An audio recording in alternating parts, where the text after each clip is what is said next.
My Hero Academia ended with Deku losing One for All and saying goodbye to each and every one of the past users as their final plan played out. But now, thanks to the final databook for the series, we've gotten a lot of information on the One for All users. So starting with the first, we have YOICHI Shigaraki, and of course this is All for One's younger brother, but we also learned that these two are twins, with YOICHI being born only shortly after. And you know the story about him, right? All for One stole all the nutrients while in the womb, so his brother grew up frail, and that would lead to All for One giving him the quirk that would eventually mix with YOICHI's to become One for All. Now eventually YOICHI would be freed and pass on the quirk, even though we never learned exactly how him and Kudo figured out that trading DNA was the way to pass the quirk on. Sus. But that leads us to the second user, Kudo Toshitsugu, the user of Gear Shift and the man that half the fandom swore was Bakugo from the future, but thankfully he ended up being a character who stands on his own as being the leader of the original anti-All for One alliance. Alongside him at that time, he already had the man who would become the third user as his right-hand man, and the third user's name is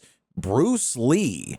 I kid you not, that's actually his name. Now, Bruce Lee, the Fajin quirk user, is actually the person who not only discovered the One for All quirk within YOICHI, but he actually named the quirk as well before beginning a search for the elusive fourth user. As the years went by, Bruce heard rumors about a man named Shinomori Hikage who was extremely hard to find. Upon learning about Shinomori's Danger Sense quirk, this gave him faith that Shinomori would be able to elude All for One and stockpile One for All for a long time, passing the quirk on to him after he found him. As after having it for 18 years of solitary training, cracks appeared in his body that forced him to pass the quirk on to someone else. That someone, who by the way happily took on the quirk even knowing the drawbacks, was Daigoro Banjo, the user of Black Whip and the fifth holder of One for All. This guy was the opposite of Shinomori. He actually hunted All for One down relentlessly, facing him head on multiple times, and I'm sure at this time this was All for One's original All Might, since it was at this point that All for One realized that the quirk was still out there being cultivated, as Banjo would continue on to form a new anti-All for One coalition. At first, Banjo actually tried to avoid giving the quirk to N, but once the sixth holder and user of Smoke actually got his hands on it, he wasted no time in properly organizing the alliance within the shadows, leading to the recruitment of several key heroes like Gran Torino and Nana Shimura's husband, who we already made a short on. Now from here, when All for One finds the group and takes out Nana's husband as well as N, she is left to pick up the pieces and takes on the quirk as the seventh user to continue their fight with her float quirk. So she passed the quirk onto Toshinori Yagi, and he would go on to become All Might, the symbol of peace. We know that eventually he gives it over to Izuku Midoriya, otherwise known as Deku, the new symbol, who gives it to Tenko Shimura, otherwise known as Tomura Shigaraki, the hero of the villains,